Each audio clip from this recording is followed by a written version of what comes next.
Nós agora vamos discutir esta questão de uma nova ordem mundial. Como nós vimos em Apocalipse capítulo 17, os reis do mundo dão o seu poder à besta. No livro Chaves desse Sangue, Malachi Martin nos conta que o maior gigante geopolítico da nossa época é o Papa. Ele diz, em sua viagem à Polônia, pouco mais de 8 meses depois de sua eleição, ele assinalou a abertura do jogo final do milênio. Ele se tornou o primeiro dos 3 jogadores a entrar na nova arena geopolítica. Ele disse que o Papa João Paulo entraria na área do jogo final do milênio como algo mais do que um gigante geopolítico de nossa época. Ele era e continua a ser o servo sereno e confidente do grande plano. E essa é a linguagem secreta da maçonaria. Aqui está o Papa João Paulo II com a comissão trilateral. E aqui está o Papa João Paulo II com B'nai B'rith, o maçom dos judeus. E esta é uma fascinante figura representativa, com ele no centro, controlando as mais poderosas correntes de pensamento do mundo. Porque é isso que este símbolo nos diz. Nós vimos em Apocalipse 17 algumas figuras dos poderes do mundo entregando-se ao papado. Lech Walesa, sendo honrado por seu trabalho como anfitrião do povo. O encontro entre Bush e Gorbachev em Malta, George Bush o chamou assim, um portal para um novo milênio de liberdade. E isso foi saudado como a construção de um novo mundo. É uma grande ideia, uma nova ordem mundial, na qual diferentes nações se aproximarão por uma causa em comum. Somente os Estados Unidos têm o posicionamento moral e os meios financeiros para sustentá-la. Então querem criar esta nova ordem mundial. Apocalipse 13 disse que a besta que sai da terra seria o poder que realizaria isso. Bush confirma isso para nós. Em 1990, o Nobel da Paz foi para Gorbachev porque ele perdeu o seu país. E ele se tornou o homem da década. E os velhos símbolos, que são os símbolos da maçonaria, do Império da Alemanha Oriental, foram removidos. Os emblemas comunistas desapareceram. O Jornal de Pretória, de 20 de agosto de 1999, relata o encontro de 63 países sobre o neoliberalismo. Fidel Castro dá um sinal maçônico. Aqui está ele com o Papa. Todos estes assim chamados países que são contra o estabelecimento são contra apenas no sentido em que eles estão jogando o jogo do hegelianismo. Tese, antítese. Mas por trás dos bastidores, todos pertencem ao mesmo clube. Vamos tentar provar isso. Fidel foi significantemente influenciado pelo jesuíta Armando Lorente e também por Alberto de Castro. De Castro admirava Franco. Fidel foi muito ativo em uma organização jesuíta similar aos escoteiros mirins, chamada Os Exploradores. Onde quer que surja um movimento totalitário, quer seja comunista ou nazista, sempre há um jesuíta no papel de conselheiro ou líder. Em Cuba, era o padre Armando Lorente, amigo de Fidel, de Emmanuel Johnson. Então, esqueçam da ideia de que Cuba era contra o Papa.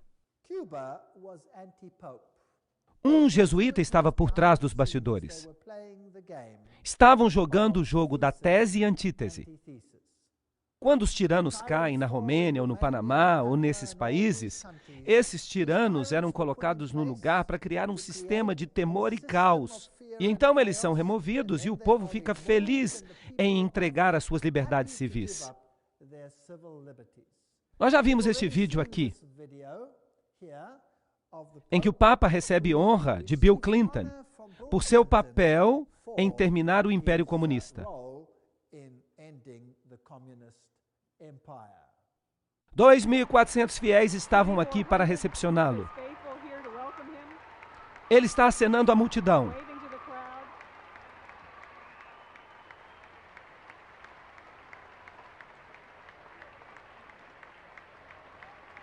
O arcebispo Regal está junto com o Papa. Eles cumprimentam a primeira-dama. Nós honramos Vossa Santidade por ajudar a criar uma revolução de valores e de espírito na Europa Central e na antiga União Soviética, libertando milhões para que possam viver por sua consciência e não pela coerção, e nos libertando a todos do constante temor da guerra nuclear, em nome de todos que aqui estão reunidos. De fato, em nome de todo o povo da nossa amada nação, nós o recepcionamos de volta à América.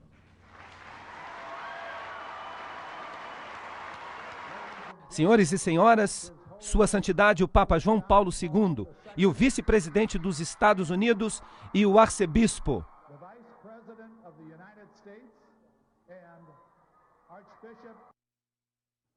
O Papa diz que a comunidade europeia foi enviada por Deus. Jornal Daily Telegraph, 3 de dezembro de 1999. Isso é fascinante. Konrad Adenauer, que era o chanceler alemão naquele tempo específico, quando isto foi planejado, bem, ele vai ser canonizado santo. Vocês acreditam nisso? Ele vai ser canonizado como santo por seu trabalho. E o Papa declara que a comunidade europeia foi enviada por Deus por causa dos princípios católicos romanos. Todos eles serão chamados de santos. Agora, para conseguir realizar a União Europeia, eles usaram Maastricht. Maastricht é uma pequena cidade num país protestante, na Holanda. E o simbolismo usado foi interessante. 12 estrelas. Elas representam também as 12 estrelas que você vê no livro do Apocalipse. Só que eles as aplicam a Maria e não à mulher de branco. É também fascinante que a União Europeia publicou um pôster que foi colocado em toda a Europa. Ali vemos a Torre de Babel em construção. Conseguem enxergar? Isso foi colocado em toda a Europa. E as estrelas estavam de cabeça para baixo, representando o bode de Mendes, isto é, o satanismo. Esta é a nova Torre de Babel. E os altos políticos franceses disseram: nós estamos construindo uma nova Babel. E eles enfatizaram isso com este pôster. E disseram: desta vez ela será bem-sucedida. O novo parlamento da Comunidade Europeia foi construído exatamente como a Torre de Babel. De fato, ele tem uma placa do lado de dentro, ou um pôster, que diz precisamente isto. E há todos esses andaimes aqui para indicar que ela está em construção. Isso é muito arrogante. Esta é a nova carteira de identidade da Europa. E se você a virar de cabeça para baixo, o que você vê?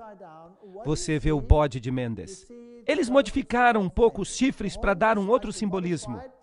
O simbolismo do assento da terra. Mas as expressões faciais internas do bode são muito visíveis, discerníveis. E o significado disso aqui eu prefiro não dizer.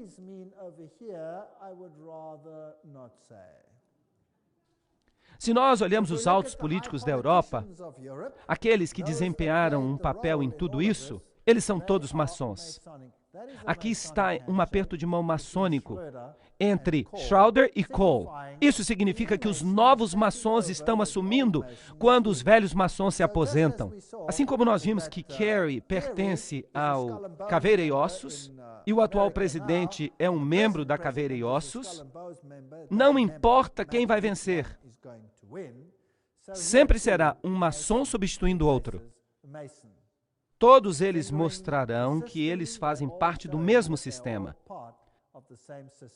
Quando a União Soviética caiu, o novo emblema que foi adotado foi este: uma águia de duas cabeças. Vocês sabem por quê? A águia de duas cabeças é o símbolo da maçonaria. E isso, obviamente, mostra quem está de fato no poder. As rainhas, os reis do mundo, como nós vimos, todos eles são altos maçons e submetidos ao pontífice de Roma.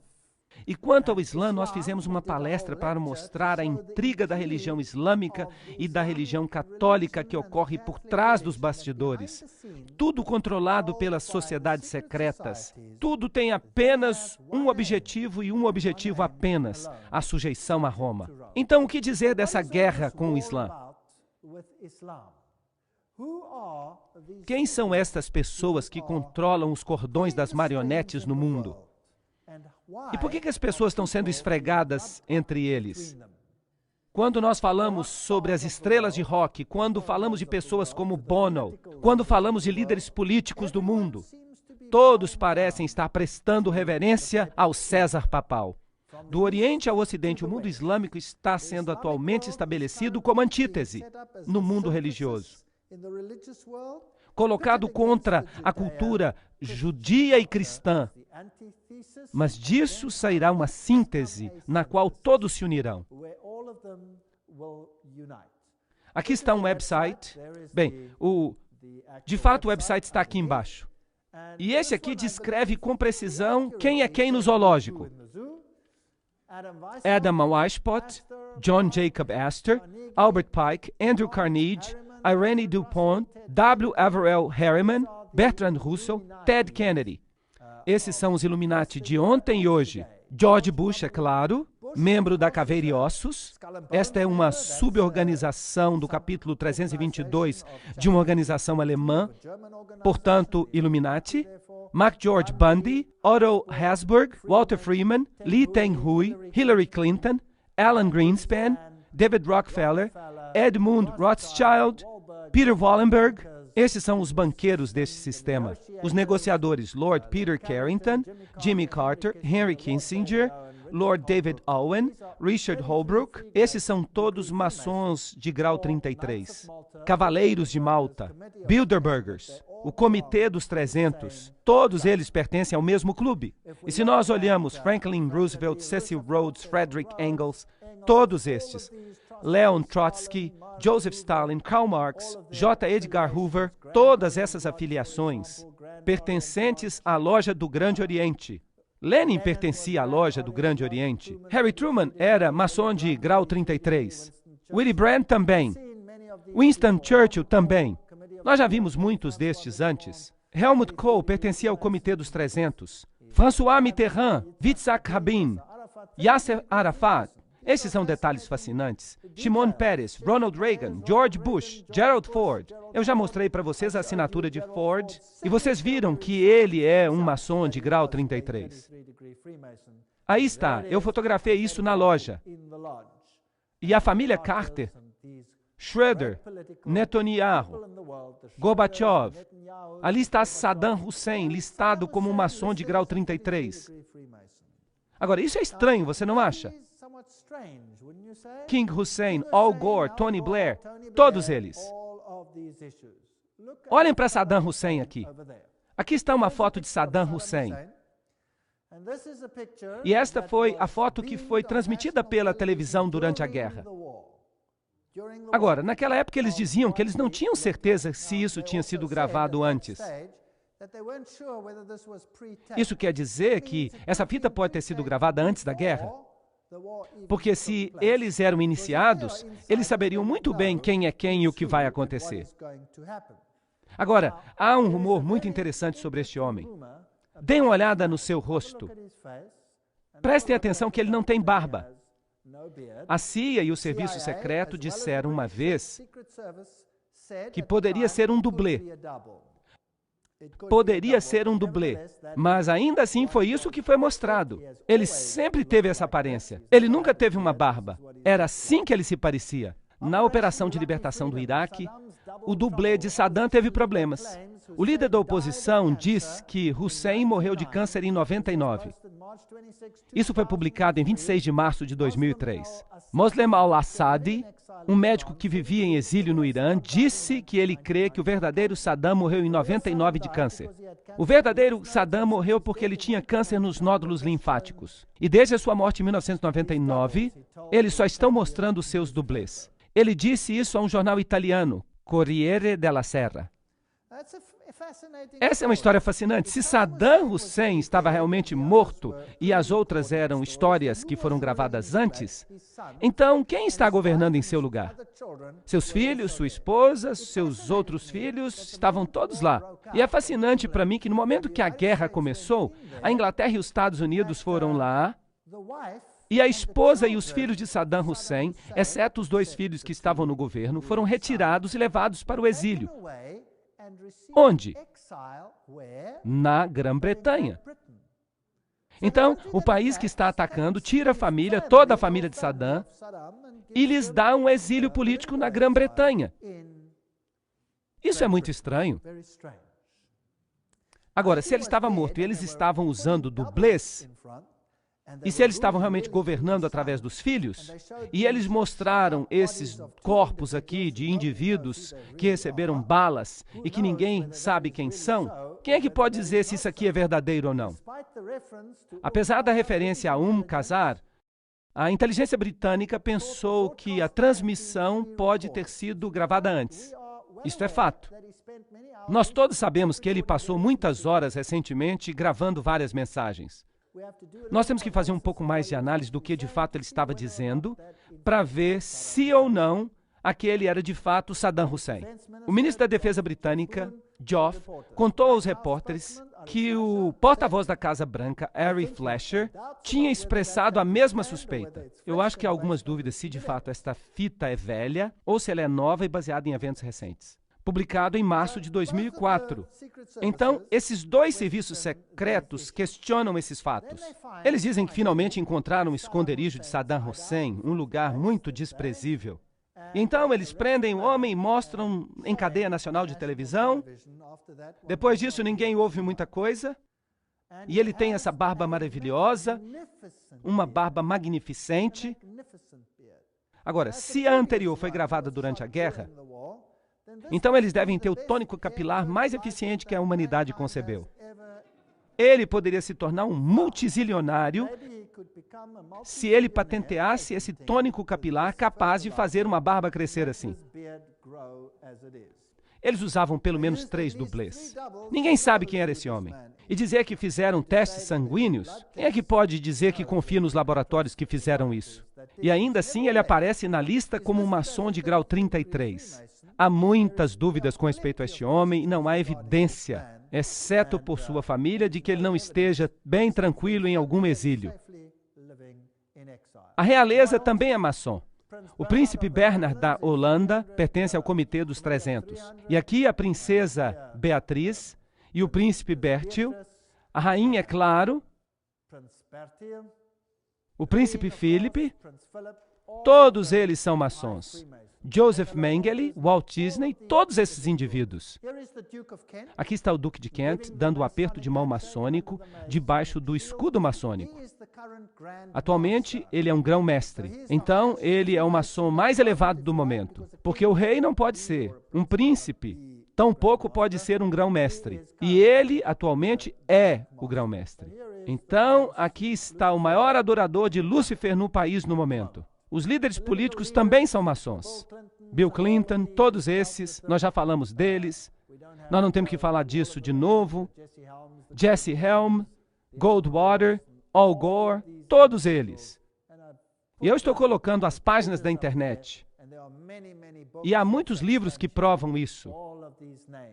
Estou dando os nomes. Então, todo mundo que é importante nesse mundo, todo mundo que tem influência na esfera política, está envolvido com essas operações clandestinas. Nós vimos na palestra de Apocalipse, capítulo 17 e capítulo 13, como haveria uma união sagrada e como os Estados Unidos eventualmente se tornariam a casa de força para propiciar uma nova ordem mundial. Aqui está o encontro de Gorbachev em Malta, que foi chamado de Portal para um Milênio de Liberdade, como vocês se lembram. E os iniciados vieram para este grande movimento em direção a uma nova ordem mundial. Agora vamos dar uma olhada neste vídeo no qual George Bush tem algo a dizer sobre esta questão. As instituições da liberdade estão adormecidas, mas as Nações Unidas podem lhe conceder uma vida nova. Essas instituições têm um papel crucial na nossa busca por uma nova ordem mundial. Uma ordem na qual nenhuma nação precisará entregar um jota de sua própria soberania. Uma ordem caracterizada pelo governo da lei e não o governo da força. Então ele está dizendo aqui que as nações não vão precisar entregar um jota da sua soberania, mas que todas elas precisam entrar na nova ordem mundial. É isso que ele está dizendo. Está aí diretamente da boca dele. Então esse terrível incidente ocorreu.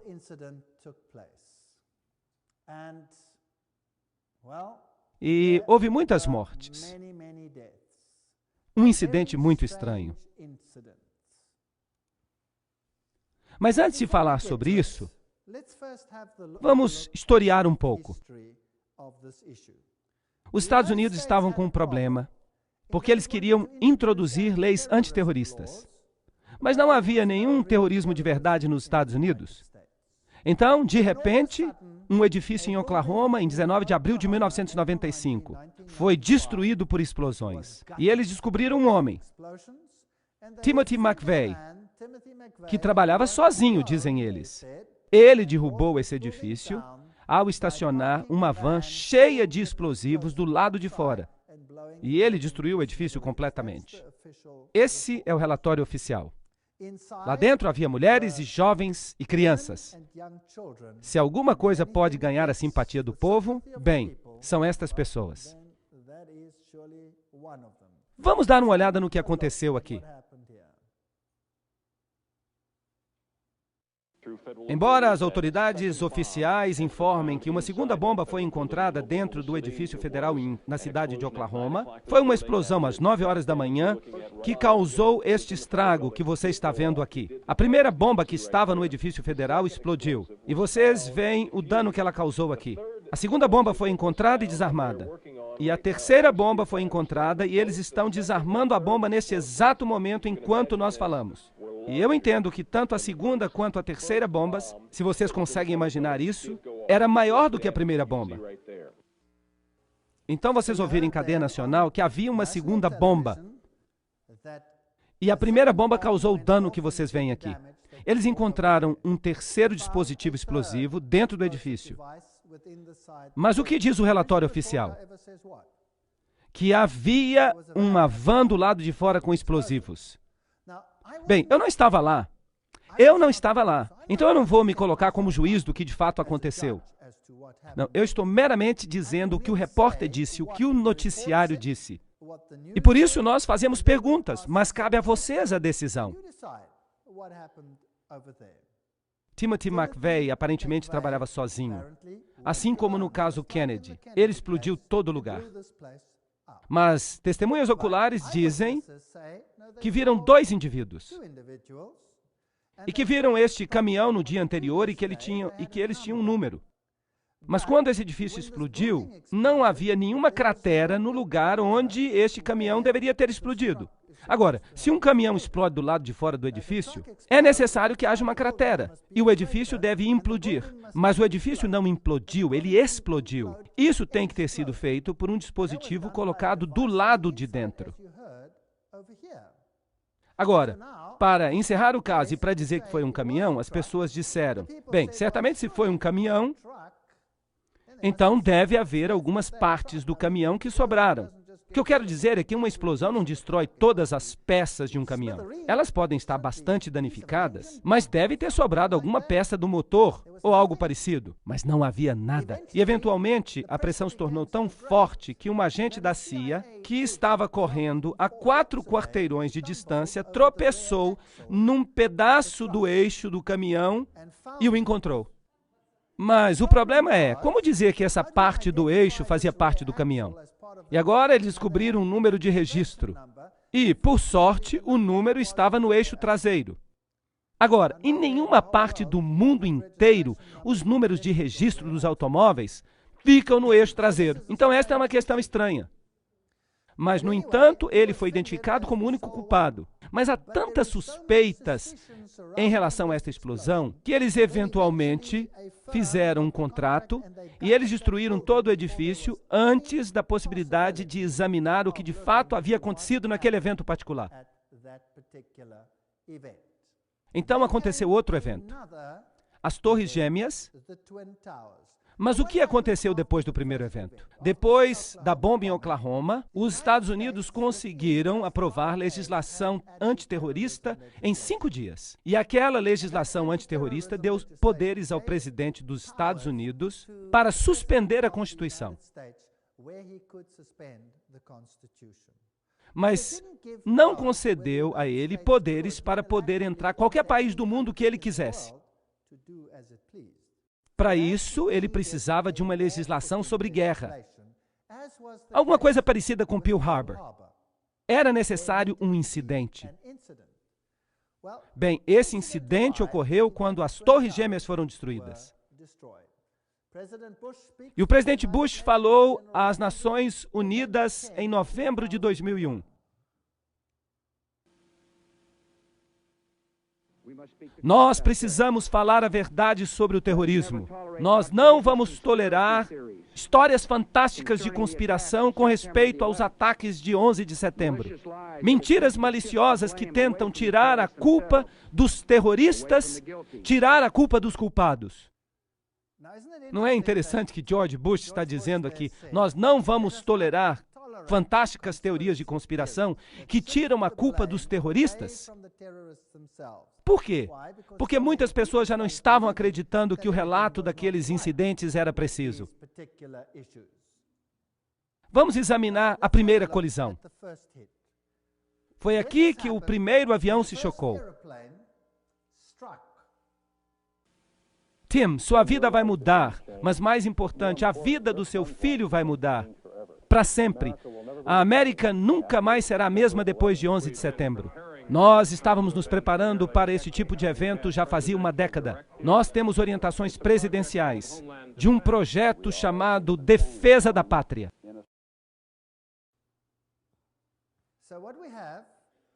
Então, o que nós temos? Nós temos um filme do primeiro avião colidindo contra o edifício. Isso significa que houve uma oportunidade para gravar. E logo depois aconteceu o seguinte. Mesmo que os líderes do Talibã neguem qualquer participação nisto, um jornalista árabe que mora em Londres disse hoje à Associated Press que os seguidores de Osama Bin Laden advertiram faz 3 semanas que eles iam realizar algum tipo de ataque. O chefe de segurança do Departamento de Bombeiros da cidade de Nova York me disse que ele recebeu a palavra que havia a possibilidade de um outro dispositivo. Escutem isso, um dispositivo secundário. Há a possibilidade de outra bomba. Ele tentou tirar esses homens rapidamente, mas ele disse que houve outra explosão. Havia dispositivos que foram instalados no edifício. Depois de 45 minutos de gravação, houve uma explosão. Foi lá em cima onde havia fogo. E naquele momento todo o edifício ficou em chamas e todos correram. Eu estava a 5 quarteirões de distância quando eu ouvi as explosões. 3 barulhos. E eu me voltei para ver o edifício do qual acabávamos de sair. E ele se inclinou para o lado e caiu. Tudo começou de repente, como se fossem tiros. Bang, bang, bang, bang. E de repente, 3 grandes explosões. As testemunhas disseram que ouviram dispositivos secundários. Bang, bang, bang, bang. Uma série de explosões, então esses edifícios caíram. Os peritos em demolição dizem que é exatamente isso que acontece numa demolição planejada. Vejam que quando o avião se choca, há uma grande bola de fogo. Essa bola de fogo é causada por todo o combustível que é queimado do avião. Então não sobra mais nada para explodir? Sendo assim, o que foi responsável pelas explosões secundárias? Se nós observarmos o cenário, você observará ali as Torres Gêmeas e há edifícios ao redor. E esses edifícios foram muito pouco danificados. Eles não foram danificados seriamente. E há uma rua e um outro edifício ali chamado edifício número 7. E aquele edifício caiu algum tempo depois, embora nada o tivesse acertado. Mas ninguém nunca disse nada sobre isso. O que será que fez com que o edifício número 7 implodisse? Vamos assistir.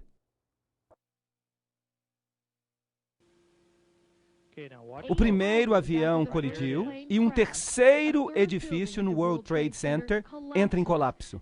Esse é chamado de edifício 7 do World Trade Center. Vejam os destroços voando do edifício número 7.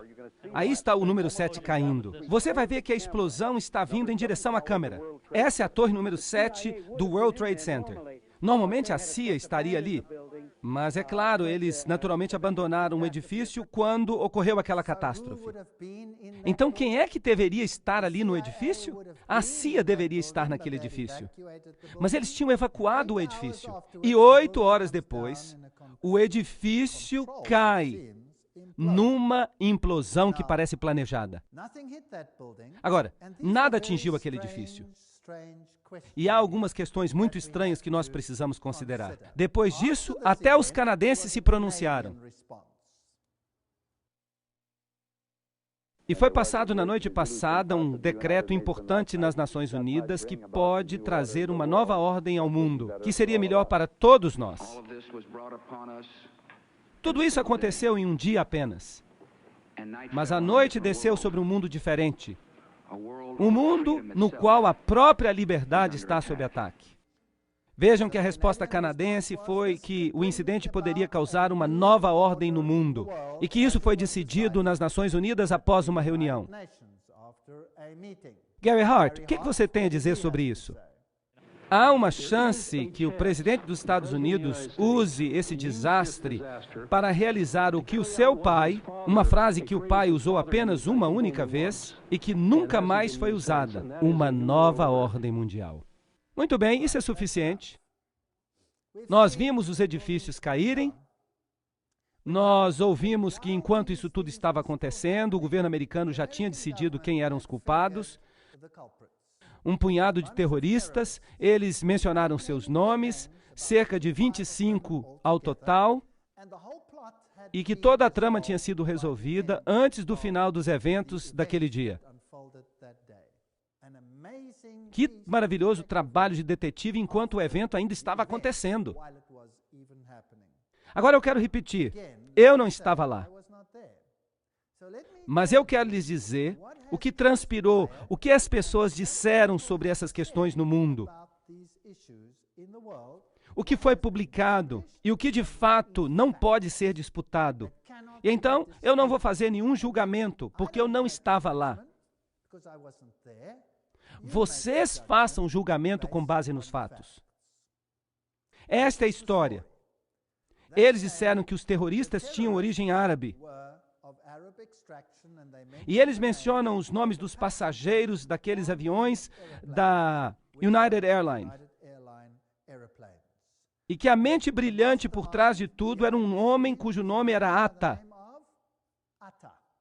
Dizem que foi ele que recebeu aula sobre como pilotar o avião. Quando eles liberaram os nomes, imediatamente houve uma resposta dos países árabes, porque 5 dos terroristas, dos supostos terroristas mencionados, estavam bem e vivos. E, é claro, não podiam ter estado no avião, certo? É muito importante, eles estavam bem e vivos e não podiam estar no avião. E como é que então eles sabiam que Atta era a mente brilhante? Bem, aconteceu de ele esquecer os seus documentos no táxi que o levou para o aeroporto. Foi por isso que eles conseguiram seus documentos. Agora, que terrorista deixaria os documentos para trás? Esta é uma questão.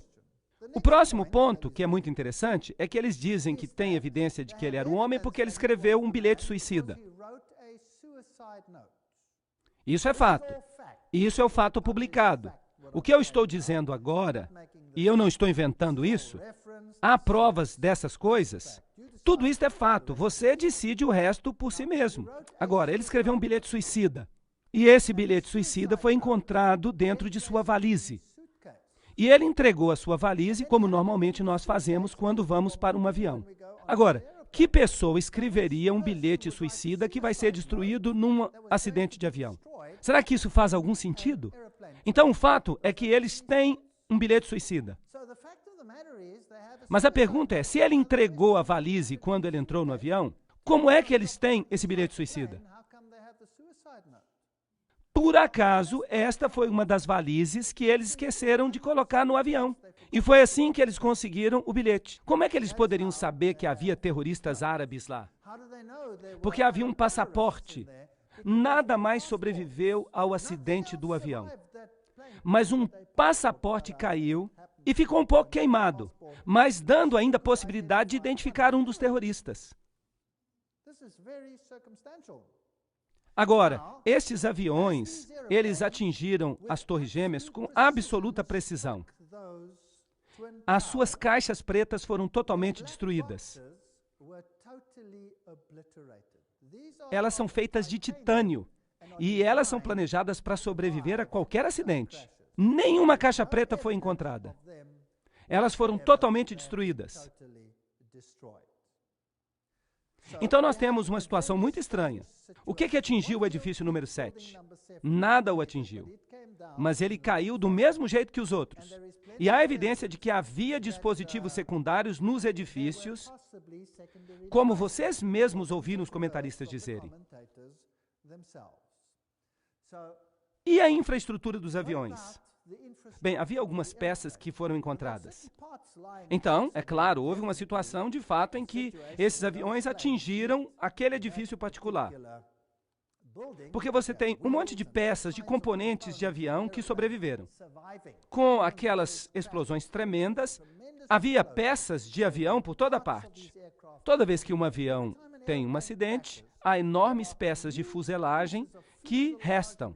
E eles usam essas peças para poder imaginar o que causou o acidente, e eles fizeram a mesma coisa no caso das Torres Gêmeas. 3 dias antes que esses edifícios caíssem, 3 dias antes, as ações das companhias aéreas tinham sido vendidas numa negociação como nunca tinha existido antes. E alguns bancos compraram essas ações. Isso poderia ser um indício de que alguma coisa estava prestes a acontecer. Então, houve um caso muito interessante.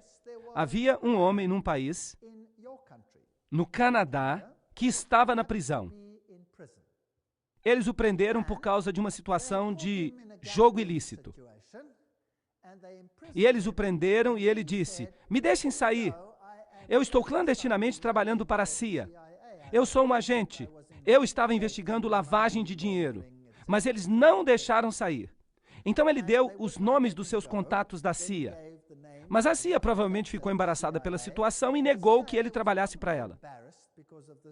E esse homem ficou muito zangado, porque ele sentiu que ele tinha recebido uma facada nas costas.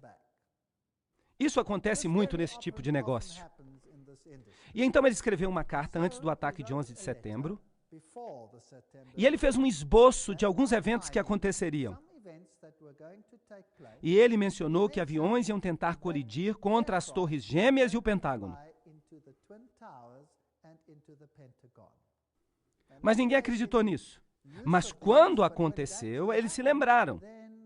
Aqui estava um agente da CIA que disse, antes de acontecer, o que ia acontecer.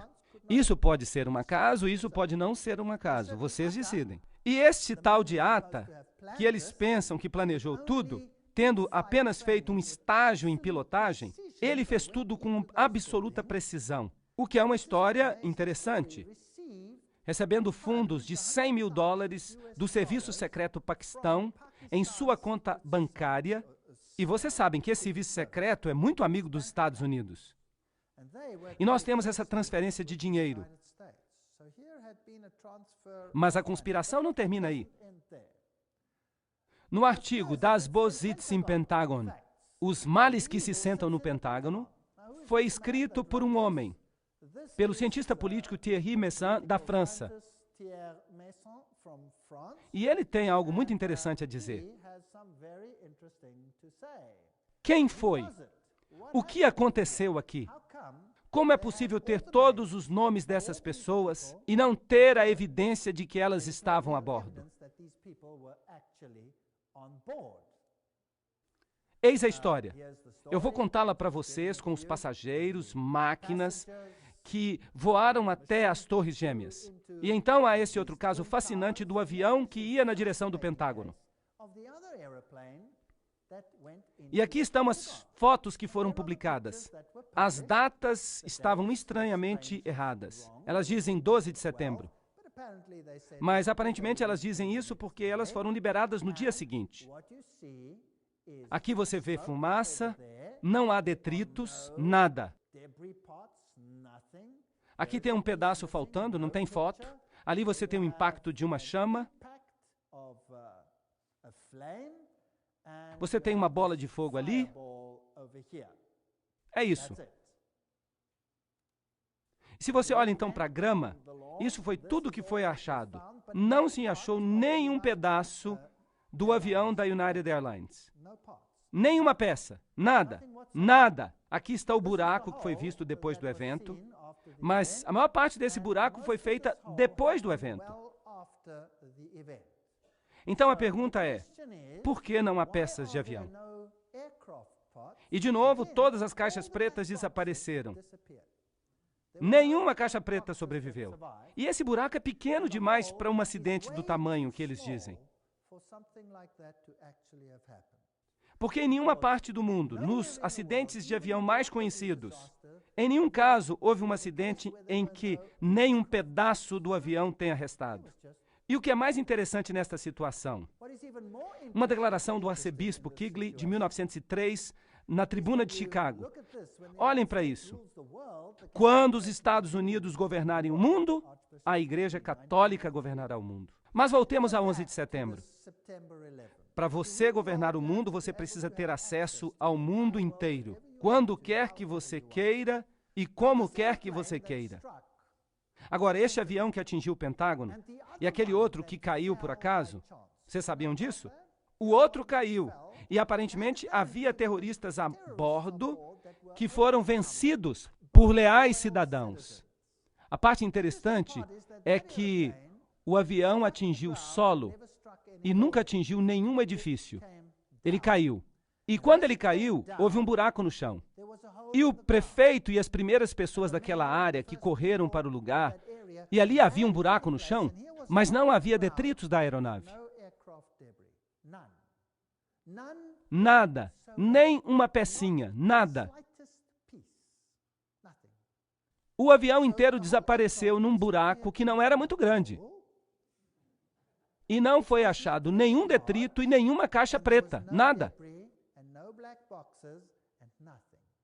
Algo assim nunca tinha acontecido antes.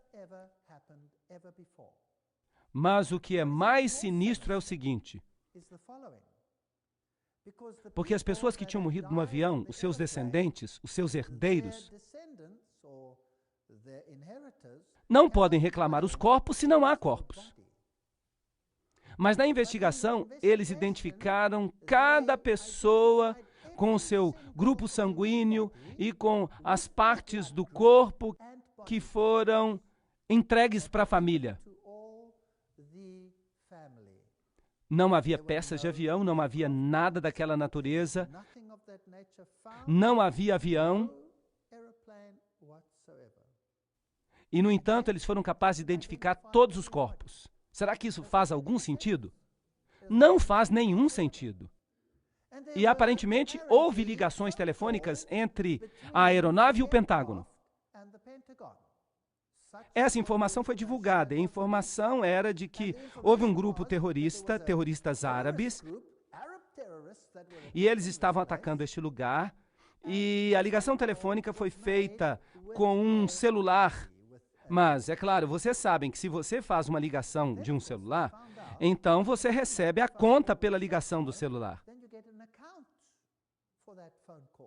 E ninguém nunca conseguiu encontrar os registros dessa ligação.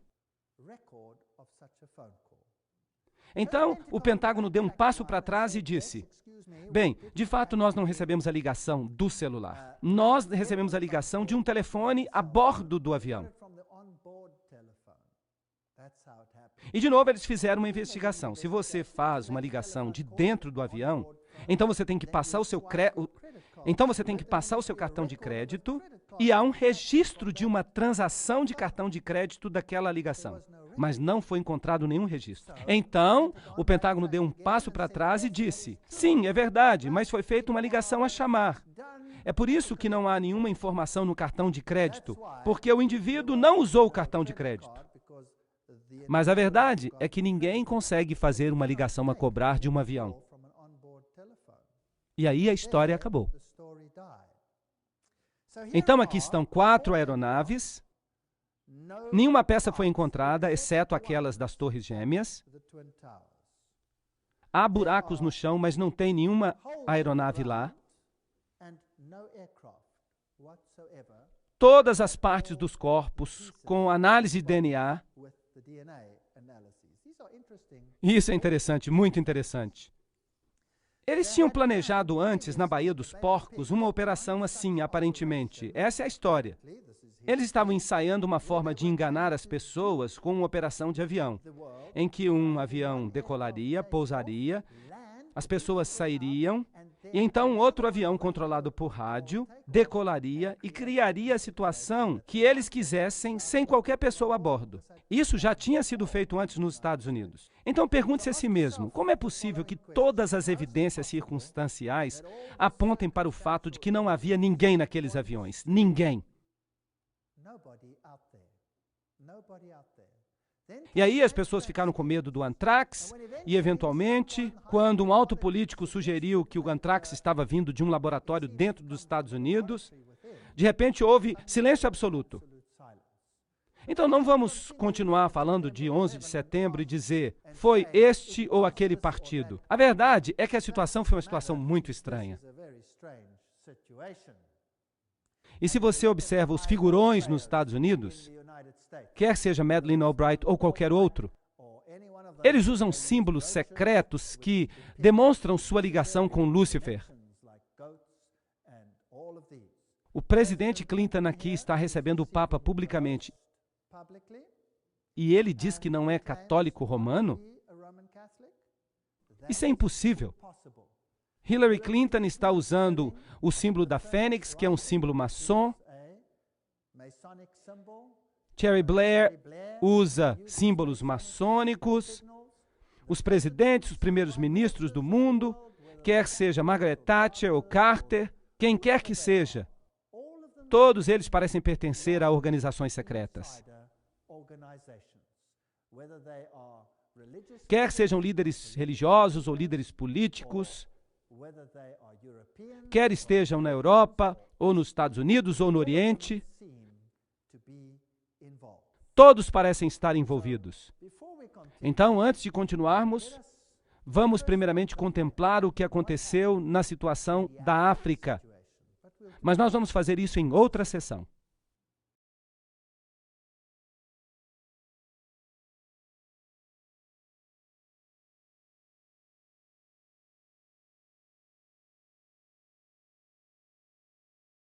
Se nós olharmos para a África e para Roma, isso vai nos dar uma ideia do que a nova ordem mundial é. A África e o que eles fizeram à África serve como modelo para o que acontecerá com o resto do mundo. Os grandes líderes africanos e os tiranos do passado, como Idi Amin, todas essas pessoas receberam asilo e eram provavelmente maçons importantes. Quando nós olhamos a África do Sul, a situação que havia ali, a questão de brancos e negros, a questão do apartheid, todos os personagens eram de novo maçons. Este aqui é o presidente e ele está dando um sinal maçônico. Ele era maçom. Se nós olharmos Nelson Mandela, ele era maçom. Então nós percebemos que, de novo, os dois lados pertenciam a uma sociedade secreta. Se nós olharmos Vergelick e Nelson Mandela, nós temos a mesma situação aí. Mandela é comparado a Jesus Cristo. Eles o adoram. Eles têm uma tese e uma antítese. E ele participa da comunhão da hóstia publicamente, embora ele não diga que é católico. De fato, ele diz que ele não é católico. Agora, o cânon católico afirma que você não pode receber a hóstia se você não for católico. Então, essas pessoas não são quem elas dizem que são. Aqui ele está num casamento hindu com a viúva de Somora Machel. E a história de Somora Machel é outra história, pois ele era uma pessoa que gostava de fazer declarações contra Cristo. Ele também teve um casamento judaico na mesma cerimônia. E um muçulmano, mostrando que todas as religiões são a mesma coisa para ele. O novo perfil político é totalmente maçônico. E em 1992, já se sabia que Mugabe, de Zimbábue, ia tomar as fazendas das pessoas que moravam lá. Isso foi antes que ele começasse a fazer isso. Eles já diziam, Mugabe vai tomar as fazendas em breve. Disseram isso em 1992. E hoje isso é um fato. O jornal Der Spiegel publicou: os alemães precisam sair. Todos os brancos precisam sair. Aqui está um cartoon de Kissinger, apontando para o fato de que os brancos precisam sair da África. Aqui está o atual presidente da África do Sul e Mugabe. Eles estão juntos nesta questão. Ele se recusa a repreender Mugabe por tomar as fazendas à força. Só na África do Sul, 4.000 fazendeiros pelo menos morreram, ou foram mortos enquanto eram expulsos da terra. Mas ninguém noticia isso no mundo. Zimbábue está arruinada. Mas o que nós encontramos aí? Um edifício tremendo sendo construído. E como ele se chama? A província jesuíta de Zimbábue. Então, os jesuítas controlam este país. Esta é a Escola Jesuíta de Filosofia e Letras. Edifícios novinhos, enquanto o país está em ruínas. Eles estão se preparando para a ordem mundial. E todos os líderes negros estão no mesmo nível que os líderes europeus e americanos. Eles todos pertencem ao mesmo clube. Mas o que é esta nova ordem mundial? Aqui está o novo emblema da África do Sul. E você pode ver nele a fênix se levantando das cinzas, a coroa de Mitra com os 7 raios. Todo este simbolismo aponta para a mesma coisa. Eu vou explicar para vocês essa nova ordem econômica. Eu vou apresentar para vocês citações dos próprios católicos. E eu quero dizer para vocês que o que nós estamos experimentando ainda não é nada comparado com o que vai vir. E eu posso dizer isso porque eu já passei por essa experiência. Se vocês quiserem um dia ler um livro interessante, Megalomania Eclesiástica. Mas eu também vou fazer citações de encíclicas. De acordo com a lei canônica, o controle de toda a propriedade da Igreja Católica Romana pertence ao Papa, seu supremo imperador. Tudo que eu vou dizer agora vai ser confirmado por uma citação. Tudo vai ser substanciado por uma encíclica papal ou por uma citação. O comunismo tornou toda a propriedade particular uma propriedade do Estado. O capitalismo diz: a propriedade pertence ao indivíduo e ninguém tem o direito de tirá-la. Agora, se isso é tese e antítese, então deve também existir um intermediário. E é por isso que o Papa condenou o comunismo, mas ele também condena o capitalismo. A nova ordem mundial será um intermediário em nome da igualdade. Então vamos dar uma olhada nessa questão do pensamento econômico da Igreja Católica Romana, a propriedade privada. Tomás de Aquino não escreveu nenhum tratado sobre economia, mas seu pensamento, baseado no de Aristóteles, é a base para a compreensão do pensamento econômico da Igreja Católica Romana. Toda vez eu vou fazer uma citação. Agora, nesta citação, o que Tomás de Aquino está dizendo? O pensamento econômico da Igreja Católica, como desenvolvido pelos papas em suas encíclicas e pelos concílios da Igreja Católica, contribuiu para as seguintes coisas. Número 1, para o feudalismo e para o socialismo das guildas na Europa durante a Idade Média. Número 2, para o fascismo na Itália, Espanha e Portugal. Para o nazismo na Alemanha no século XX, para o intervencionismo e o Estado redistributivo do Ocidente, incluindo os Estados Unidos no século XX. E número 5, a teologia da libertação na América Latina e na África no século XX. Tomás de Aquino disse: a posse comum de todos os bens é uma lei natural. Ele escreveu: disse que a posse de todos os bens em comum e da liberdade universal são uma lei natural, porque a distinção entre bens e a escravidão não são coisas da natureza, mas invenções da razão humana para o benefício da vida humana. Agora, o que isso tudo significa? Simplesmente quer dizer que a propriedade é para o uso comum. Você pode possuí-la, mas é para uso comum. A comunhão de bens, escreveu ele, pertence à lei natural. Não que a lei natural dite que todas as coisas devem ser possuídas em comunhão e que nada possa ser uma propriedade individual. É possível que possuamos bens, sim, mas porque a divisão dos bens não se dá de acordo com a lei natural, mas é, em vez disso, oriunda do acordo humano, o que pertence à lei positiva. Eles falam tanta abobrinha, mas é interessante. Continuem prestando atenção. Então, a posse de bens não é contrária à lei natural, mas uma adição a ela inventada pela razão humana. Vamos continuar. Tomás escreveu: portanto, tudo que um povo tiver em excesso é devido pela lei natural ao propósito de socorrer os pobres. Agora nós estamos chegando lá.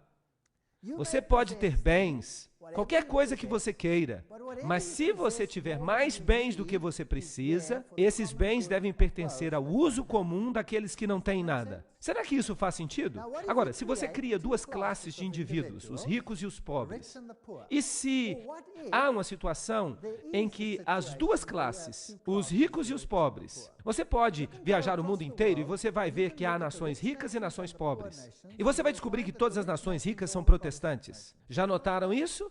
Todas as nações ricas são protestantes. Agora, se você tivesse um plano de deserdá-las todas, para que você pudesse ser de novo governante de tudo, e para que elas tivessem que vir implorar aos seus pés por qualquer coisa, vejamos então como isso se desdobra para o propósito de socorrer os pobres. Porque os bens são para uso comum pela lei natural. Então, não é pecado se os pobres tiram os bens dos seus vizinhos. Tomás escreveu: em casos de necessidade, todas as coisas se tornam propriedade comum. Então, não há pecado em tomar a propriedade do outro, porque a necessidade a torna como pertencente a todos.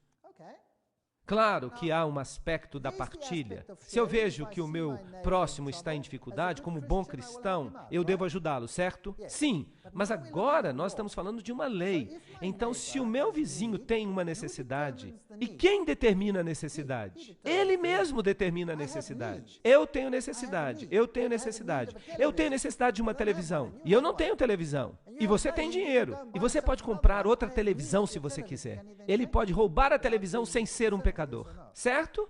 De acordo com Tomás, sim. E se você tiver um carro e ele não tiver um? Ele pode pegar o seu carro sem cometer pecado, de acordo com Tomás de Aquino. Agora, é claro que ele escreveu isso há muito tempo. Talvez a mesma coisa não aconteça hoje em dia. Bem, veremos. Não apenas não é pecado tomar a propriedade do outro, não é sequer crime, de acordo com Tomás de Aquino. É legal que um homem socorra a sua necessidade por meio da propriedade de outro homem que a toma, aberta ou secretamente. Isso não é, tecnicamente falando, roubo ou furto. Não é roubo, tecnicamente falando, tomar secretamente e usar a propriedade de outra pessoa no caso de extrema necessidade. Porque aquilo que se toma para preservar a própria vida se torna um bem particular em razão disso. E no caso de um homem em necessidade, o seu vizinho pode tomar a propriedade de outro homem para socorrer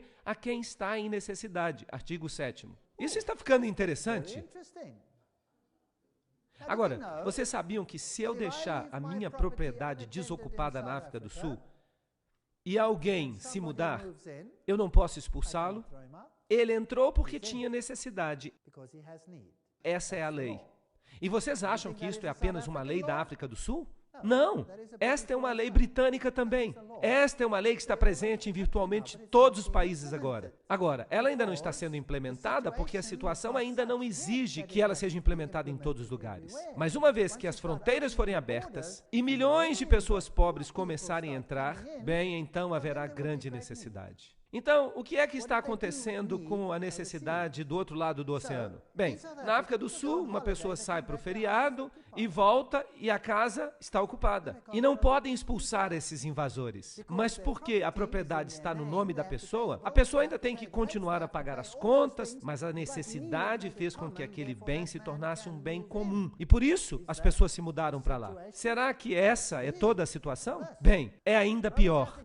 A doutrina católica romana da propriedade privada tem ecos no slogan comunista do século XIX. Pedimos a cada um que está de acordo com sua habilidade e devemos dar a cada um de acordo com a sua necessidade. Vocês estão vendo que isso é uma doutrina católica? Os direitos humanos se tornam mais importantes do que os direitos à propriedade. E este era o credo da grande sociedade de Lyndon Johnson. Nós vamos tirar de quem tem e vamos dar para quem não tem, quem precisa.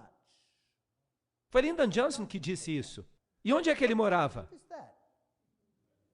Isso também aparece na literatura do fascismo, do nazismo, da teologia da libertação, no intervencionismo e no socialismo. O destino universal dos bens. Esta é a expressão de João Paulo II em sua encíclica de 1987, intitulada A Preocupação Social. É necessário declarar uma vez mais o princípio característico da doutrina social cristã. Os bens deste mundo se destinam a todos. O direito à propriedade privada é válido e necessário, mas ele não anula o valor deste princípio. A propriedade privada, de fato, é uma espécie de hipoteca social. Isso significa que ela tem uma função intrinsecamente social que se baseia e que se justifica precisamente pelo princípio do destino universal dos bens. Puxa, o que o Papa Paulo II acabou de dizer? Ele disse que o que Tomás de Aquino havia dito é o que ele está dizendo. Você pode ter uma propriedade privada. A Igreja Católica defende a propriedade privada. Isso parece muito bom. Mas então se diz que essa propriedade é somente sua para uso comum. Então um dia você acorda e o seu jardim está cheio de invasores. E você chama a polícia e diz: "Ei, saiam daqui, saiam da minha propriedade." E eles dizem: "Deixem-nos em paz ou nós vamos estourar os seus miolos." E você vai à polícia e você diz: "Policiais, venham me ajudar. Há pessoas que estão invadindo a minha terra." "Desculpa," eles dizem, "essas pessoas precisam. Você tem muita terra de qualquer forma." Acostume-se com isso.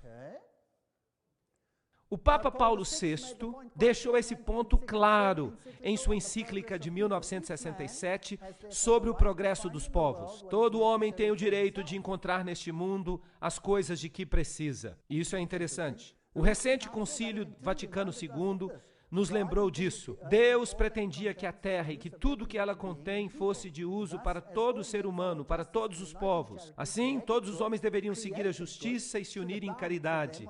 Bens criados deveriam ser abundantes para todos, numa base racional. Todos os outros direitos, quer direitos à propriedade ou ao livre comércio, devem ser subordinados a este princípio. Isso significa que se eu tenho a necessidade de um bem manufaturado, que eu posso roubá-lo? Então eu estou dirigindo o meu carro e há um roubo de carro a cada 12 minutos. E alguém com arma aparece e diz: "Saia do carro." E eu entrego o meu carro. E se eu não entregar, o que acontece comigo? Eu levo um tiro. O homem tem necessidade do meu carro. Ponto final. Na minha igreja, lá na minha cidade, nós temos sequestros e mais sequestros. Até o pastor. Eles bateram nele e tentaram amarrá-lo e colocá-lo no bagageiro do carro. Eles o teriam matado. Ele conseguiu brigar e se libertar, mas ele ficou sem o carro. E vocês acham que alguém está tentando encontrar os carros que foram roubados? Acham um aqui e outro lá. Vocês acham que alguém se importa quando os fazendeiros estão sendo mortos e expulsos de suas terras? Alguém faz alguma coisa aqui e acolá apenas para enganar o povo, mas basicamente nada se faz. E as mãos da polícia estão amarradas. E a lei diz isso, não há nada que se possa fazer. Outro dia, 2 ciclistas estavam passeando quando 5 homens armados apareceram e pediram a bicicleta. Eles pegaram a bicicleta. Mas os ciclistas estavam armados, porque está se tornando cada vez mais como o Velho Oeste. E eles se defenderam. Eles atiraram em um e fugiram. E vocês sabem o que aconteceu? Os 2 ciclistas estão na cadeia. Sim.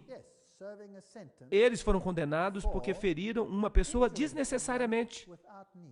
Eles podiam ter dado as bicicletas para eles. Isso teria resolvido o problema.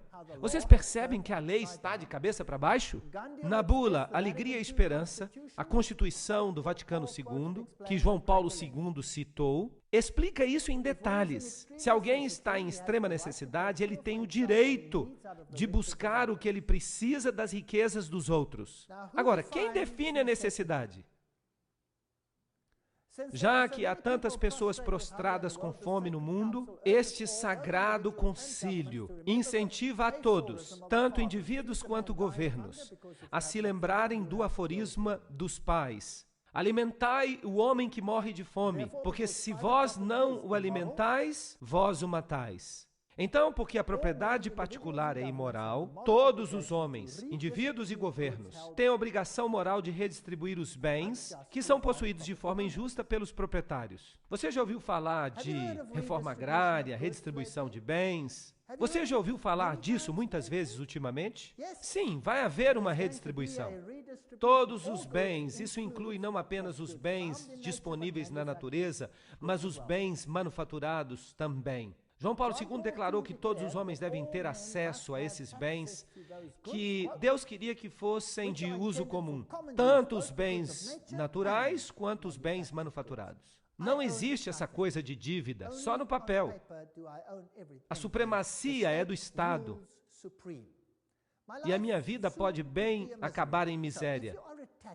Se você gosta dos seus carros, das suas televisões, dessas coisas, libertem-se disso. Porque isso tudo será em breve redistribuído. E não há nada que os protestantes brancos, negros ou cor-de-rosa possam fazer. Não há nada, porque os fins justificam os meios. A redistribuição vai acontecer conforme tem sido planejada. Rerum Novarum. Quem já ouviu falar de Rerum Novarum? Esta encíclica papal, que foi proclamada e que está sendo muito citada hoje em dia, e o Papa diz que ela vai ser a base para a nova ordem mundial. Então, eu achei que era importante estudá-la. E o livro sobre a condição da classe trabalhadora diz o seguinte: uma das declarações mais influentes da Igreja Católica sobre questões econômicas é a encíclica Rerum Novarum de 1891. Nesta encíclica, a Igreja Católica se alia com o proletariado, que no marxismo é o grande e final inimigo da ordem capitalista. E Pio XI, na revista 40º ano de 1931, página 4, diz: a Rerum Novarum foi estabelecida como regras inerrantes para toda a humanidade para a solução adequada do problema difícil que é a solidariedade humana, o problema chamado questão social. Agora vejamos. A mais notável evidência deste ensinamento e ação social que a Igreja estabeleceu através dos séculos é, muito distintamente, a encíclica Rerum Novarum, que foi promulgada há 70 anos. As normas e recomendações contidas nela eram tão importantes que sua memória nunca mais cairá em esquecimento. João 23, no livro Mãe e Mestra, de 1961, página 78. Aqui é o Papa que está falando. O Papa Pio nos disse que a encíclica Rerum Novarum foi importante para acabar com o capitalismo laissez-faire do século XX, ao iniciar a era da interferência eficaz do governo. Vocês ouviram isso? Vejamos como termina. A Rerum Novarum era a voz da autoridade moral necessária para garantir o desenvolvimento da interferência eficaz de todos os governos no século XX. De quantos governos? De todos. Pio XI escreveu: não é surpreendente, portanto, que sob o ensinamento e a orientação da Igreja, muitos sacerdotes cultos e muitos leigos devotos possam se dedicar ao problema de elaborar a ciência social e econômica de acordo com as condições de nossa época. Sob a orientação e iluminação da encíclica de Leão, Rerum Novarum, de 1891, a ciência social cristã evoluiu. E ela continua a ser desenvolvida e enriquecida diariamente por trabalhadores incansáveis. Esses trabalhadores são homens escolhidos e que podem ser chamados de auxiliares da igreja. Então, todos aqueles que trabalham em sociedades secretas, a Opus Dei, os Cavaleiros de Malta, os Cavaleiros de Colombo, todas essas pessoas trabalhando foram homens escolhidos para realizar isso. E essas não foram as únicas bênçãos que vieram da encíclica. A doutrina da Rerum Novarum começou pouco a pouco a penetrar, mesmo entre aqueles fora da unidade católica. Aqueles que não reconheciam a autoridade da igreja. E esses princípios católicos da sociologia gradualmente se tornaram parte da herança intelectual de toda a raça humana. Para onde nós estamos indo? Eu gostaria de saber. E assim, nós nos alegramos que as verdades católicas proclamadas tão vigorosamente pelo nosso ilustre predecessor, Leão XIII, são proclamadas e defendidas não meramente nos livros católicos e em suas revistas, mas também nas assembleias legislativas e nos tribunais de justiça. Esses homens escolhidos, chamados de auxiliares da igreja, que têm sido importantes. E aqui está John Robbins escrevendo. Quem são eles que vão acabar com o sistema da empresa livre do século XIX e substituí-lo por um sistema de interferência eficaz do governo no século XX? Quem são esses homens escolhidos? Eu não sei. Sob o fascismo, os proprietários de terras vão conservar os títulos às suas propriedades, mas o uso de sua propriedade é, como Leão XIII escreveu, comum. O fascismo é uma forma de socialismo que retém as formas e os instrumentos do capitalismo, mas não a sua substância. Isso é um resumo do que é o fascismo. Quando nós falamos da reforma das instituições, o Estado vem logo à mente. Não como se o bem universal fosse esperado dessa atividade. Então, o que é que o Estado vai fazer com tudo isso? A experiência com a liberdade econômica, escreveu Pio XI, deve terminar. E a vida econômica deve, de novo, ser sujeita ao planejamento e ao governo. Quem quer controlar a sua vida econômica? O governo. João Paulo II escreveu em sua Preocupação pela Condição Social, em 1987. É necessário declarar uma vez mais que o princípio característico da doutrina social cristã, os bens deste mundo pertencem a todos. A propriedade privada é apenas uma hipoteca social. E essas coisas serão controladas. Ele escreveu um eco fiel de tradições que têm séculos de idade na igreja, com respeito ao propósito universal dos bens. No mundo de hoje, escreveu o Papa, nós nos deparamos com um sério problema de distribuição desigual dos meios de subsistência que originalmente pertenciam a todos. Então veio a teologia da libertação. E Pio escreveu uma encíclica sobre o comunismo ateu e sobre a nossa época, quando uma miséria incomum acontecia. Quem criou a miséria? Eles criaram a miséria para que eles pudessem oferecer uma solução para ela. Assim, na África, eles priorizaram alguns e massacraram as massas. Então, eles se viram e eles criam a situação que eles querem. Eles criam o comunismo. Então, eles criam o caos. E do caos, eles criam uma ordem social que eles querem. Assim, o segundo reinado do terror recebeu o apoio do Papa. O padre Camilo Torres, que levou um tiro em 1966, declarou: o católico que não é revolucionário vive em pecado mortal. O Papa João Paulo II escreveu em 1968: a Igreja não hesitará em se defender sem temor. A Igreja não hesitará em defender destemidamente a causa justa e nobre dos direitos humanos. Ela apoiará as reformas corajosas que levam a uma melhor distribuição dos bens, incluindo os bens terrenos como educação, saúde, moradia e assim por diante. E agora nós chegamos aos direitos humanos. O que nós lemos a respeito da Revolução Francesa? Qual será o padrão do mundo? Os direitos humanos. Você tem um direito à propriedade. Você tem o direito a qualquer coisa da qual você precise. Nós nos convencemos de que a teologia da libertação não é apenas oportuna, mas útil e necessária. É isso que o Papa diz. Não sou eu. Estas são as suas palavras. João Paulo II escreveu isso numa carta aos bispos brasileiros. Ela deveria constituir um novo estágio da reflexão teológica iniciada com a tradição apostólica. E então ele volta a falar da Rerum Novarum. Franklin Roosevelt, quando foi eleito, convidou o professor O'Brien para fazer parte da sua administração. Quem era O'Brien?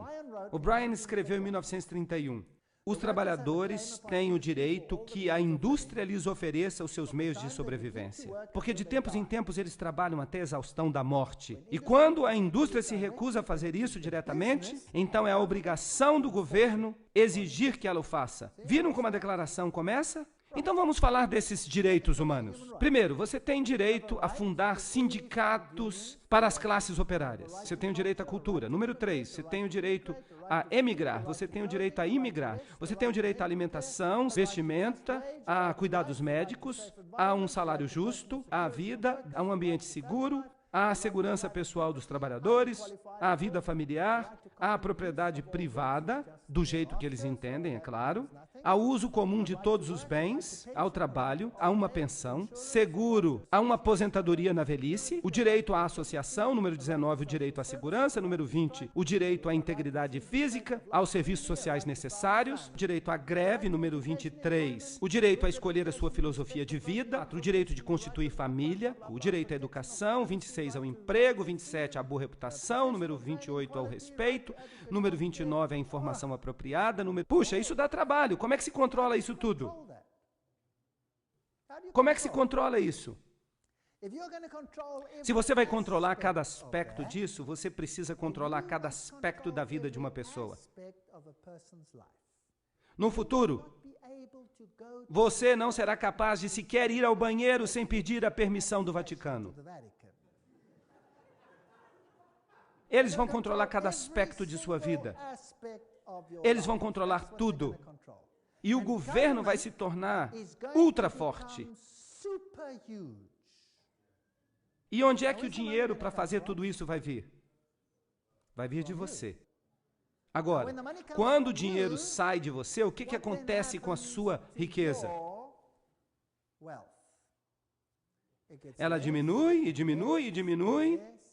Isso significa que a classe média vai desaparecer. Quantas classes havia na época em que o catolicismo dominava a Idade Média? 2.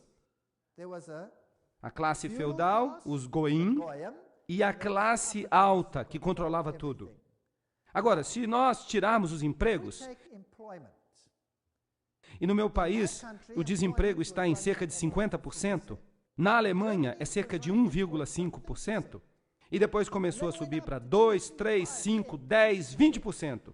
Agora, o desemprego está por toda parte na Europa. Por quê? Porque todos os países do bloco oriental foram incorporados à Europa e deve haver uma redistribuição de riqueza. E a riqueza está diminuindo cada vez mais.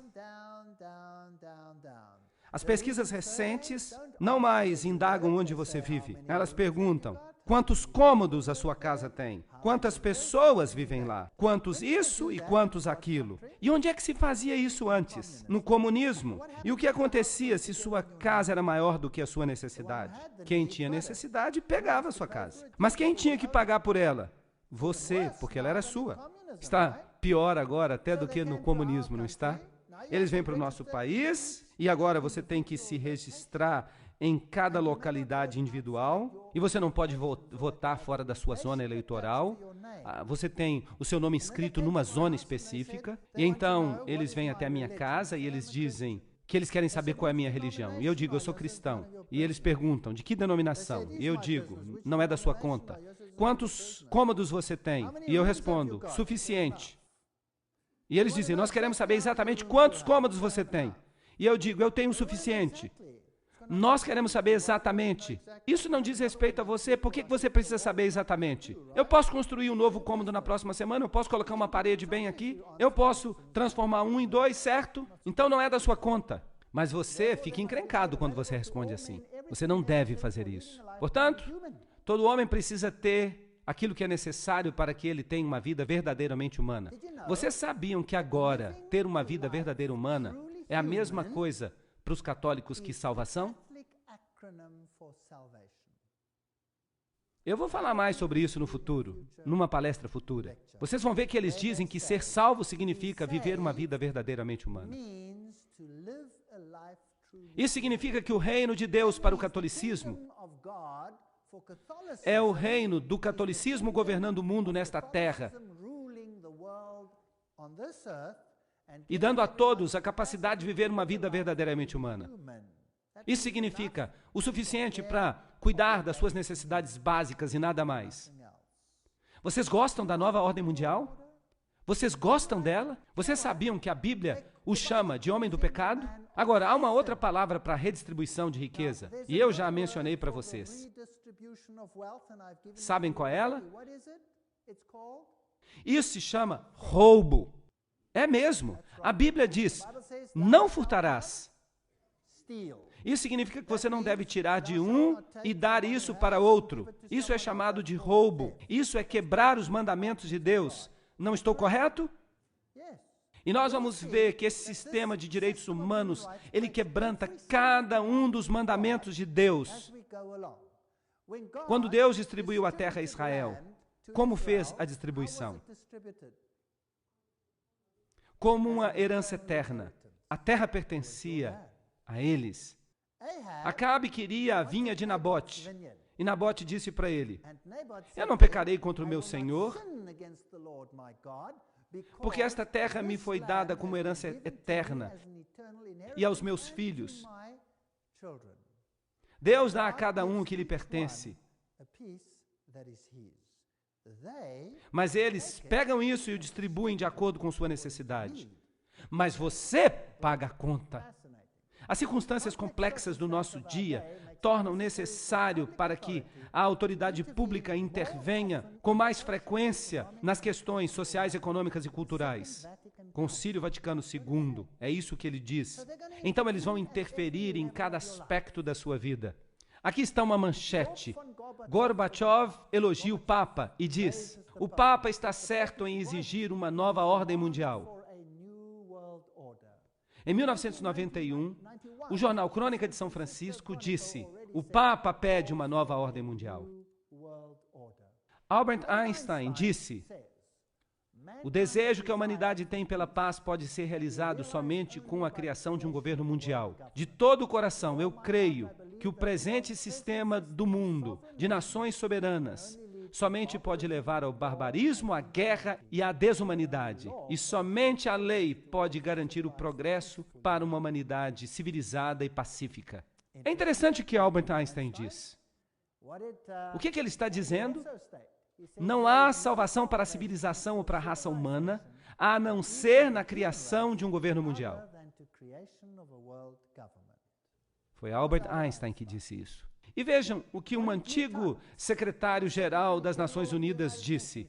Ele disse, aqueles que defendem uma federação mundial exibem diante de nós a visão de uma humanidade unificada, que vive em paz, sob uma ordem mundial justa. E o coração de seu programa, uma lei mundial, é realista e passível de ser alcançada. O que Mortimer Adler diz? A paz mundial é impossível sem um governo mundial. Winston Churchill também é um grande nome. Vejam que eu não estou pegando citações de autores desconhecidos. A criação de uma ordem mundial autoritativa é o objetivo máximo que nós devemos alcançar. Charles de Gaulle diz, ou as nações se unem em um governo mundial, ou elas vão perecer. Como é que se faz isso? E que tal criar tanto conflito que todos concordem em entregar a sua soberania? Sabiam disso? Na África do Sul eu dou essas palestras para o público. As pessoas ficam desesperadas. Elas estão sendo roubadas, expulsas de suas terras. Elas estão sendo assassinadas. As nossas casas parecem prisões. Nós não podemos dormir sem trancar tudo. No meu próprio quarteirão, temos assassinato após assassinato. E assaltos, latrocínios, e nada parece acontecer. A polícia não se importa. Eles nem vão lá. porque há tanta bagunça por toda parte que eles não conseguem lidar com ela. Então, quem se importa com seus probleminhas, que você acabou de perder alguma coisa? Peça à companhia de seguro. Eles não se importam com a nossa dor. Eles entram, pegam os documentos na casa, queimam tudo, você não tem mais registro da sua vida, tudo fica perdido. Eles vendem os móveis que eles não querem, ficam com os outros para si mesmos e dizem: vai embora, estamos na época da redistribuição. Você podia ter terra antes, agora é minha terra. E é assim que vai ser. Esta é a nova ordem mundial. Bem-vindos à nova ordem mundial. Bertrand Russell afirma: a única possibilidade agora é de um governo mundial, ou então a morte. O Manifesto Humanista 2 apela a que nós construamos uma comunidade mundial.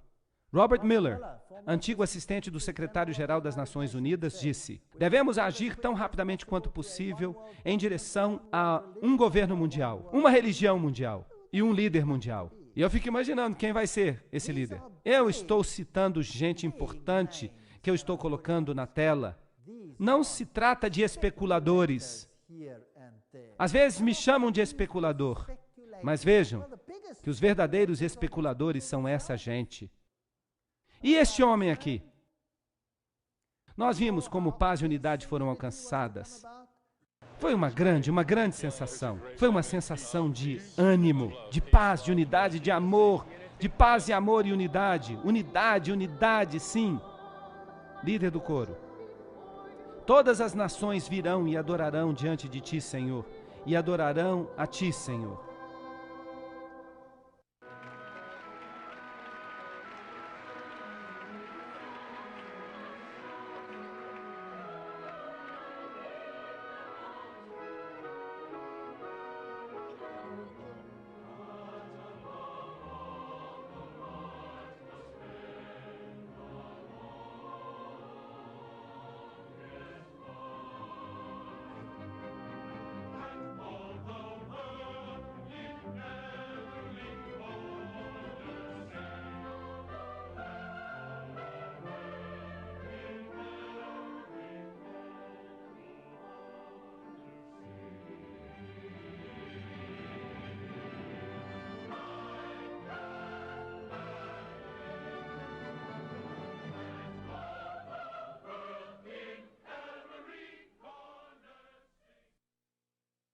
O Papa apela por uma nova ordem mundial. A CNN, no dia 1º de janeiro de 2004, apresentou todo o seu discurso do Ano Novo. E eu quero dizer a vocês que a nova ordem mundial tem a intenção não apenas de unir as nações que Deus separou. Esse é um aspecto. Mas erradicar o protestantismo da face da terra. E particularmente aquela forma de protestantismo que se recusa a obedecer o César papal. Essa forma de protestantismo deve desaparecer. E nós veremos que, sob as circunstâncias que serão criadas, essas condições estão agora começando a ficar em seu devido lugar. Tudo está pronto. Eu vou mostrar isso na tela para vocês. Não percam as minhas próximas palestras, porque nós vamos entrar em um território proibido. Eu vou colocar citações na tela e vocês verão que os nossos filhos vão ter problemas. Eu não acho que o problema é Islã. E eu não acho que o problema é o islamismo. É outra coisa. Não percam os próximos episódios. Mas antes de terminar hoje, eu gostaria de lembrar a vocês que Jesus disse: e se eu sei e se compreendo de todo o meu coração e de todo o meu entendimento que Satanás, porque o dragão lhe deu autoridade e grande poder, está fazendo o seu reino aqui na terra. Então, em vez de me tornar desiludido, assustado, histérico, eu sei que o tempo vai ser curto, não é? Eu sei que o Senhor vai voltar em breve. Então, quanto a mim, eu me desapeguei das minhas propriedades. Se eu tivesse que chegar em casa na próxima semana e visse a minha esposa num cômodo e todo o restante da casa ocupado, então eu diria, isso vai ser destruído de qualquer forma, quem se importa? Tudo vai ser destruído quando o Senhor voltar por seu brilho na sua vinda. Então por que não deixar que eles tomem agora? E eu vou dizer para eles, divirtam-se enquanto vocês podem. Eu vou me mudar para outro lugar. Eu não me importo em viver debaixo da ponte. Isso está bem para mim. Se eles pegarem os meus carros, isso também está bem. Eu compro outro, e se eu não tiver dinheiro, eu vou andar a pé. Quem se importa? Eu não me importo. Mas as pessoas que estão perdendo essas coisas se tornam desesperadas. E o que elas fazem? Elas cometem suicídio. Aos milhares, pessoas estão cometendo suicídio. Mas se elas entenderem esta mensagem, se elas compreenderem o que vai acontecer, vocês acham que elas cometeriam suicídio? Não! Elas teriam esperança, elas diriam, uau, então nós estamos fazendo parte dessa luta que está sendo travada. As pessoas estão tendo esperança e elas estão entregando a sua vida a Jesus Cristo e elas estão dizendo, Senhor, salva-me, não apenas dos meus pecados, mas salva-me deste mundo. Eu anseio pelo teu reino. Vocês sabem qual é a política de governo no reino de Deus? Eu já lhes contei, todos no reino de Deus terão uma moradia. Na cidade construída por quem? Por Deus mesmo. E ela tem o seu nome. Vocês sabiam disso? Você tem uma moradia na cidade. Mas na nova ordem mundial, o que acontece? Deus diz, eles não mais construirão casas para que outros habitem nelas. Então, o que você vai fazer? Eles construirão casas, diz a Bíblia, e eles plantarão vinhas. Mas eles não plantarão vinhas para que outros comam delas. O que isso significa? Significa que você vai ter uma moradia nesse país, você terá uma fazenda, e Deus vai abençoá-lo. E a quem tudo isso vai pertencer? A você. E por quanto tempo? Para sempre. Para todo sempre. Essa é a política de Deus. Então, quem se importa com o que acontece aqui? Quem se importa? Olho não viu, nem ouvido ouviu as maravilhas que Deus preparou para aqueles que o amam. Isso não inclui apenas a glória de ver o nosso Rei no céu. Isso inclui tudo que vai tornar a nossa vida agradável. Vale a pena esperar por esse novo reino. E eu aguardo ansiosamente pelo novo reino de Deus. Será um ótimo lugar. Mas este mundo, infelizmente, vai de mal a pior. Eu não quero mentir para vocês, dizendo que ele vai melhorar. O que eu vou dizer para vocês é que ele vai piorar. Ele vai piorar muito. O que aconteceu na Revolução Francesa é apenas um prenúncio do que vai acontecer no mundo inteiro. Haverá uma anarquia tão grande que você não pode crer. Mas se você estiver sob a proteção do Altíssimo, nada vai acontecer com você. Então, por que não aceitá-lo? Por que não dizer, Senhor Jesus, eu quero que Tu sejas o meu Salvador pessoal?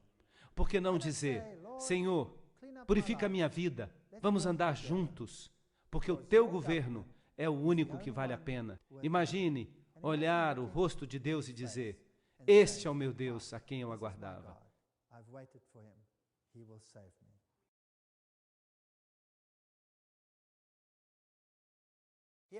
Os heróis do voo 93. A versão oficial é que este avião se dirigia, vamos dizer, por exemplo, para a Casa Branca ou para o Capitólio. Mas que alguns heróis a bordo conseguiram dominar o piloto e então o avião caiu no solo, matando todos os seus ocupantes. Essa é uma história interessante. Por falar nisso, todos os 4 aviões envolvidos não tiveram a sua caixa preta recuperada. Sem caixa preta. Elas foram planejadas para suportar esse tipo de acidente, mas nenhuma sobrou. Mas o que aconteceu de fato em Shanksville? Mas nós não temos isto em inglês. Está em alemão. Então nós colocamos as legendas para que você possa ler em inglês enquanto nós avançamos. E vocês vão poder ver o que aconteceu. Aqui as pessoas vêm e agora elas entrevistam o prefeito de Shanksville, que foi o primeiro a chegar à cena. Então nós temos aqui o que estava presente quando eles chegaram. E vocês vão ver uma coisa muito interessante. Ernest Toll, O prefeito da comunidade vizinha de Shanksville se lembra. Bem, sim, o meu genro e um bom amigo meu foram os primeiros a chegar. Eles estavam em Shanksville, na esquina de uma rua, conversando. A picape de Johnny estava ali. E eles foram os primeiros a chegar. Foi só depois deles que os bombeiros chegaram. E eles ficaram estupefatos porque eles vieram ver um acidente de avião, mas não havia nenhum avião. Não tinha nenhum avião aí.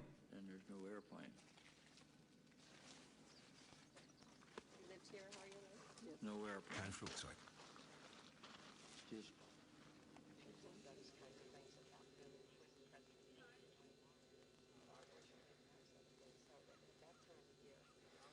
Vocês foram enviados ao lugar do acidente e não havia nenhum avião? Não, nada. Apenas um buraco. É isso aí. Foi isso que eles viram. Mas eu sempre pensei que este fosse o local do acidente. É, mas não há nada para ver aí. O avião se desintegrou completamente. Puf! No minuto que ele atingiu o solo, ele desintegrou completamente. Detritos do avião? Nada. Eu não identifiquei nada. Esta fotógrafa orgulhosamente apresenta o seu trabalho no mesmo local onde ela estava. Uma nuvem em forma de cogumelo, que também foi vista por outras testemunhas oculares. Foi isso que nós vimos. Parecia uma nuvem de cogumelo. Afeganistão. Depois de um impacto da bomba, o mesmo tipo de nuvem em forma de cogumelo e fumaça é formado que nós vimos em Shanksville. Será que foi uma bomba ou um foguete? Essa é uma história interessante. Aqui você tem uma entrevista com as testemunhas oculares que chegaram até o local do acidente, mas não havia nenhum avião. Havia um buraco no chão, e no buraco nada. Nem avião, nem detrito de avião, nada. Apenas um buraco no chão, um buraco no qual o Boeing desapareceu. Totalmente se dissolvendo, sem nada para mostrar. É interessante. Mas eles recuperaram todos os corpos que estavam a bordo. Mas não havia nenhum avião. Agora, isso é esquisito. Você tem que admitir que isso é esquisito. E aqui está a foto da nuvem que se formou. Esta é a foto que foi tirada quando a explosão de fato aconteceu. Esta foi a nuvem que se formou. E ela se parece com a nuvem que se formou após uma bomba no Afeganistão. Então perguntamos, será que pode ter sido uma bomba e não um avião? Onde está o avião? Nós não sabemos, ele sumiu. Nunca na história do mundo um avião desapareceu dessa forma. Vocês se lembram quando o ônibus espacial explodiu? Foi um desastre terrível, foi quase como uma explosão nuclear.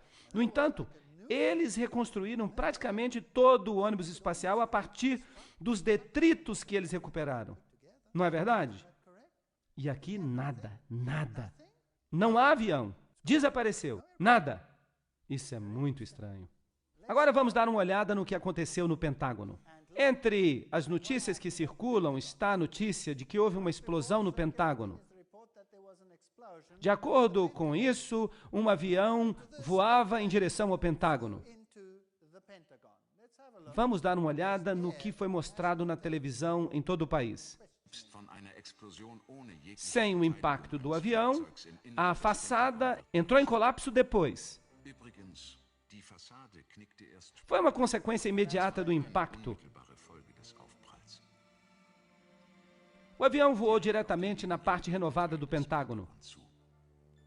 Ele caiu nos 2 anéis um pouco mais à frente, deixando este buraco de 1,8 metros.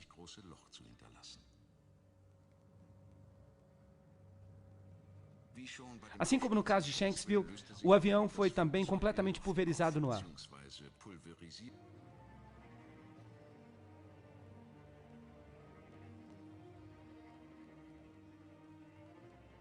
Não há nenhuma evidência do avião do lado de dentro do edifício, tampouco.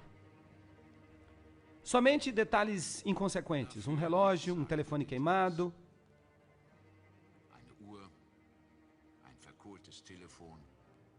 Salas cheias de fuligem, móveis.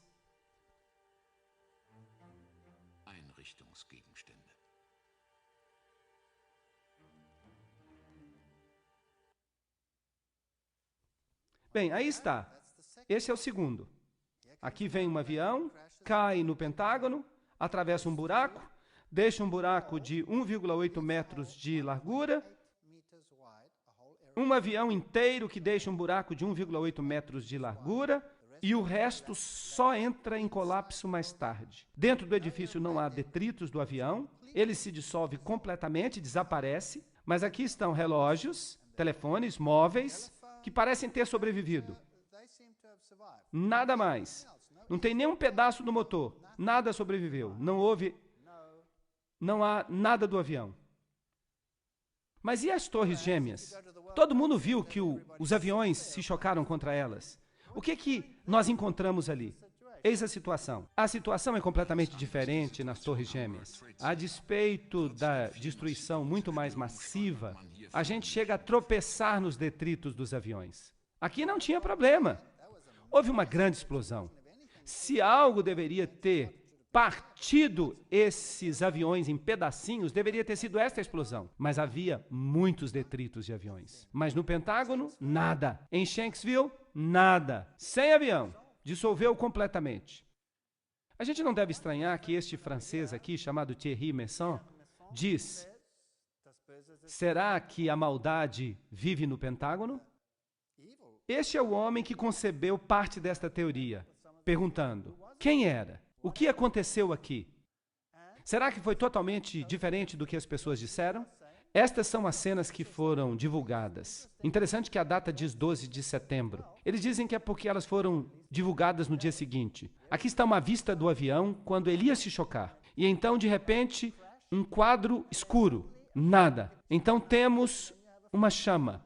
E o avião desaparece. Não há nada. Agora, quando um avião aterriza num campo aberto, tão baixo assim, e ele é atingido na sua parte inferior, então o trilho de aterrissagem desce automaticamente, devido à informação do altímetro. E isso causaria uma linha de destruição na grama que vocês não podem acreditar. Mas não há nada, só aquele buraco. E aqui está a nuvem com a chama